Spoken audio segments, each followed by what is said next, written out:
Do you believe that you're right? Well, probably most of us do. But should you believe that you're right? That's the real question that needs to be asked, but it's a question that Greg Koukl entirely ignores because Greg isn't concerned with reality. He only cares about his feelings. This is typical stands against reason crap.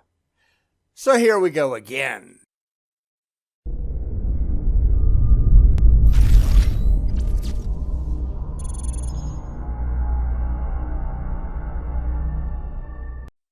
We haven't looked at STR for a while, so I thought it was about time we go back and see what they're up to.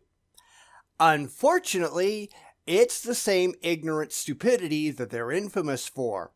This time, as part of a talk by Greg Koukl, he talks about believing that you're right, yet he totally misses the point. It isn't enough to believe that you're right, you actually have to be right. But Greg doesn't care about being right, he only cares about achieving emotional comfort. And that's why Greg is an idiot. Let's go watch.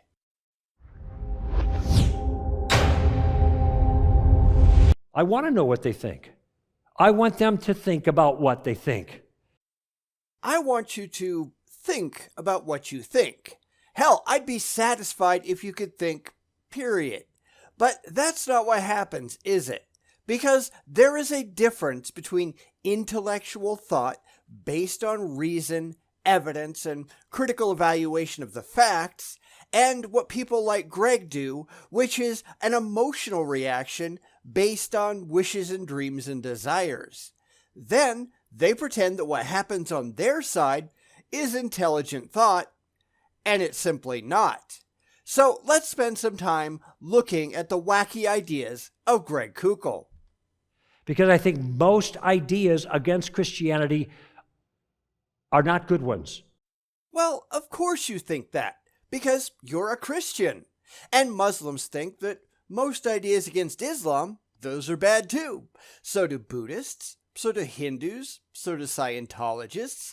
Everyone is convinced that they have it right. But what they think, what they believe, what they want to be true in their heads, none of that actually matters unless they can present objectively verifiable evidence that the things that they believe are actually correct. And you notice that people like Greg here, they can never do that. No apologist can. They don't operate from evidence. They operate from faith, and then they pretend they're both the same thing. And they're wrong. I think there's some reasonable, understandable objections that have substance that need to be addressed, and I think can be. But a lot of the challenges to Christianity just turn out to be hot air. That's Christianity in a nutshell, though. It's all hot air. That's all any religion is. And while Greg says that there are legitimate challenges to Christianity that need to be addressed, they never actually address them. They just move the goalposts. They appeal to faith. They appeal to tradition and doctrine. They never set all of the beliefs and the faith aside and present evidence that the things that they believe are true. They just play make-believe. And for some reason, that makes them happy. I'm not quite sure why. Okay? Okay. I forgot all about his verbal tick. This is going to be fun. You shouldn't be pushing your morality on me. How am I? I'm confused. How am I pushing my morality on you? At the ballot box, for example, you're the people coming around to my door on Sunday morning trying to tell me that I'm wrong without first demonstrating that you're factually correct. The constant, unwarranted assertion that you can't be good without your imaginary friend. I mean, the list goes on and on and on and on. It's one thing to make an assertion, but you need to be able to back it up with more than, because I believe it. And that's all you people have. I think Christians have been doing it so long that they don't even recognize that they're doing it anymore. You notice there's a challenge to the Christian. And now I just ask a version of the question, what do you mean by that? That's all I did. And they'll probably tell you, just as I did. But the one thing that will never happen is the Christian will never actually show that their morality is factually correct based on solid facts and demonstrable evidence. Nope, none of that ever happens. And you only have to look back 5 years to see that in action, when the religious got out in force in an attempt to stop the legalization of gay marriage in 2015. There was absolutely nothing rational in the actions of the religious, mostly because religion isn't a rational position to hold. It was all just a bunch of emotional children throwing a temper tantrum because they weren't getting their way. And they're still at it. If you just listen to them, the religious are still complaining that they're right and everyone else is wrong. They can't get over their own failures. They can't admit that maybe, just maybe, they were wrong. They can't just deal with the facts and move on. Now, maybe some very liberal Christians can, and more power to them, but for people like Greg here, he's never going to admit that he was wrong about gay marriage or about homosexuality in general. Because Greg is a delusional dick. But that's hardly a surprise, is it? Now he's got to explain what I'm doing wrong.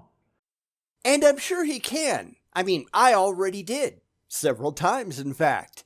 But what you can't do is explain why you're right. Not in any rational way, anyhow.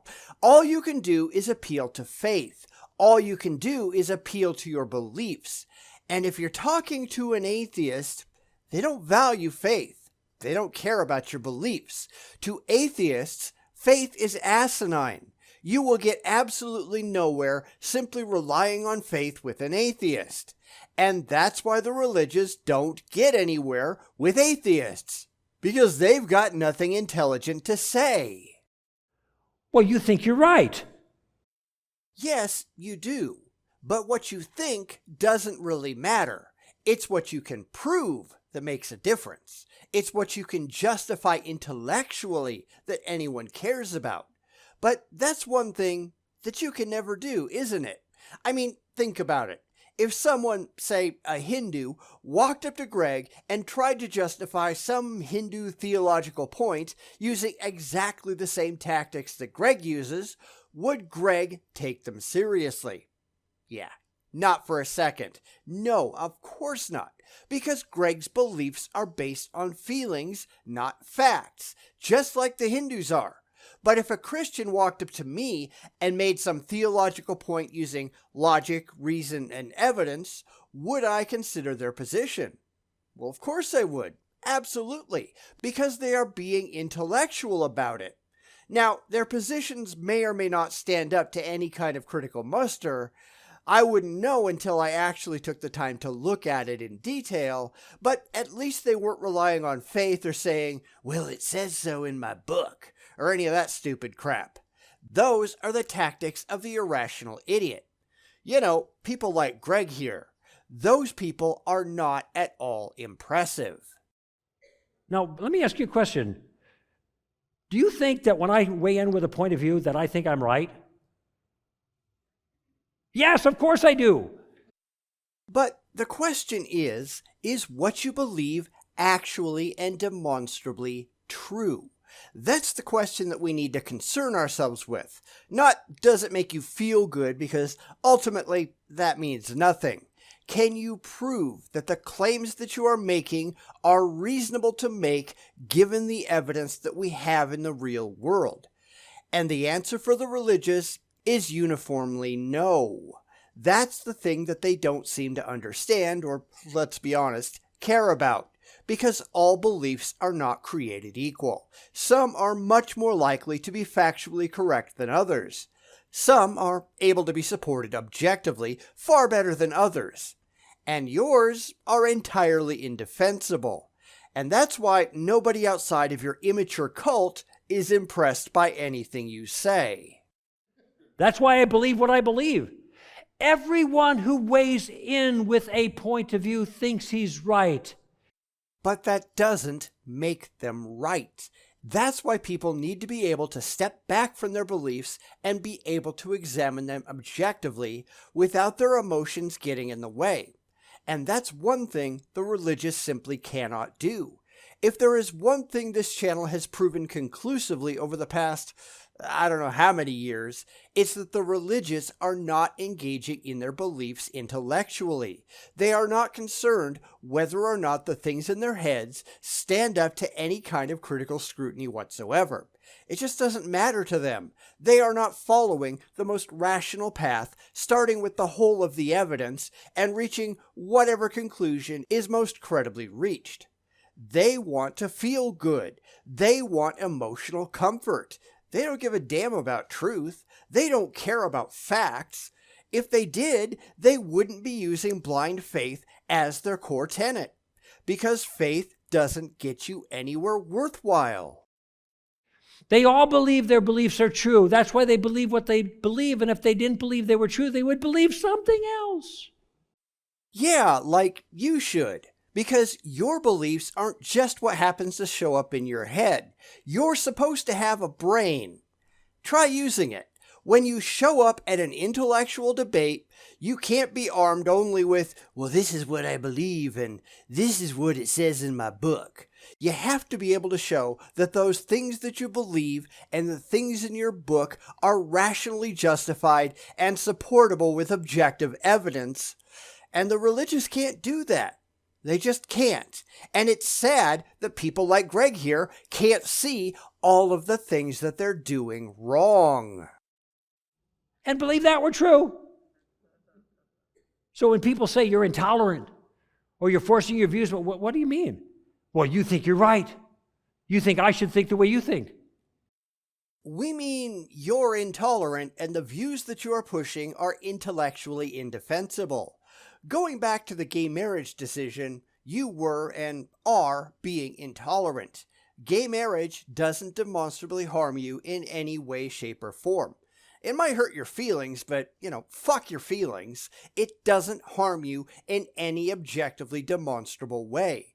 You don't lose anything financially from it. You don't lose any standing in the community from it. We can look at a quote from Thomas Jefferson that says, "The legitimate powers of government extend to such acts only as are injurious to others. But it does me no injury for my neighbor to say that there are 20 gods or no God. It neither picks my pocket nor breaks my leg." It doesn't matter what those people over there are doing, so long as they are not causing objectively, demonstrably, legitimate harm to you. There's no case to be made that gay marriage is harming anyone outside of your feelings and your religious beliefs, and your religious beliefs are simply not rational. I say, yeah, I do. That's exactly what you're doing, though, isn't it? Because there is a place for debate between intelligently presented positions. There is a place for discussing multiple rational points of view and coming to a single intelligently reached conclusion. However, that doesn't happen with religion because there's no way to even evaluate the claims of religion intellectually. It's why there are so many cases of interfaith religious violence. The religious can't have intelligent, rational discussions between different groups because there's no intelligence or rationality to religion. And that's why they just start shooting at each other. I could be mistaken. I'm open to talking about that, but let me ask you a question. Let me ask you one first, because I don't think for 1 second that you honestly think that you could be mistaken. Now, it would be great if you actually believed that, but come on, when your position is based on faith and the notion that your religion can't be questioned, I really find that kind of hard to believe. And my question is, why don't you actually think that? Because I could be mistaken in any of my positions, any of them at all. All it would take for me to change my mind is evidence that shows that my current ideas are not true or not likely to be true. And we can go right back to the Ken Ham and Bill Nye debate, where Ken very clearly says that there is absolutely nothing that would ever make him reconsider his faith. And I'm betting that's true of Greg too. And if that's so, then you cannot possibly think that you'd ever be wrong. Notice the sequence here, right? I'm tossing the ball back into the court. Do you think you're right? Yes, and I can show you the evidence that suggests that I am. I can present the thought sequence that shows that I've thought about what I believe and why I believe it and what rational steps I've gone through to reach the position that I've reached. Nowhere did my feelings or blind faith come into the equation. Nowhere did I have an experience that I just arbitrarily plugged a God into because it made me feel good to think that's how it happened. I don't think you can find many theists at all where their conversion story is intellectual instead of emotional. But that's certainly not something that Greg will bring up, is it? Now, what are they going to say? Oh, no, my views are all wrong. Of course they think they're right. Both of us think we're right, but I'm the only one being called names, right? Because your beliefs are not based on anything but your own wishful thinking, whereas presumably the other side has an intellectual, evidence-based approach. All beliefs are not the same. All positions are not equivalent. Just because you want them to be, that doesn't mean that they are. There's a fundamental disconnect here, and I'm not sure how people like Greg can possibly miss it, except that their brains have been terminally polluted by religious mind poison.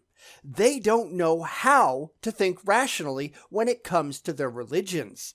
They don't know how to evaluate positions critically when it comes to their religions. They figure that so long as they believe it, well, it's just got to be so, without stopping to ask whether they should believe it in the first place.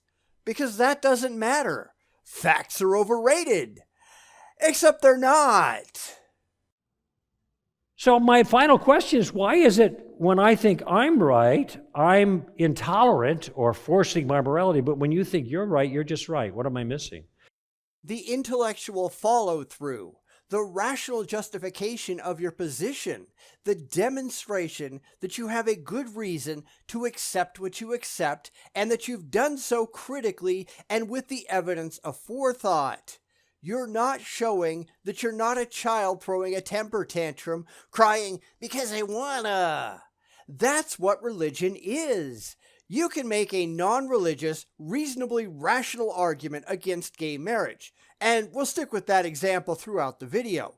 I don't think any of them stand up to critical scrutiny, and neither did the Supreme Court, but it is possible. I've seen people make that attempt.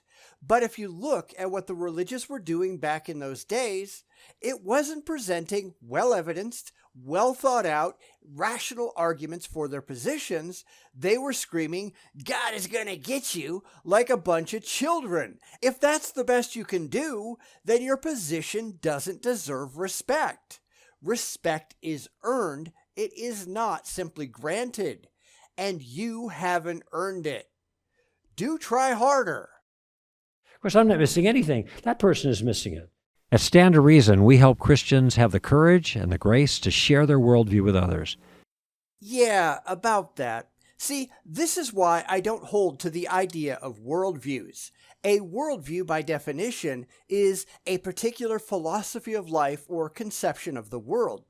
Except you don't need a conception of the world. You just need the world. You don't need some artificially derived image in your head of what the world is really like. You just need to look at reality without the religious filter that theists have installed. Worldviews get in the way far more than they help. Instead of being able to step back and ask yourself what's really going on here, a worldview is an additional layer of rationalization through which your perceptions must be filtered. It's why, because the religious general worldview says that a God exists, amazingly, everything that they look at looks like God did it. Why? Because according to the worldview, God did everything. You can't just look at the facts as the facts are with the worldview in the way. So, once again, Greg's entire perception of reality is simply wrong. It's kind of hard to imagine why he can't figure that out.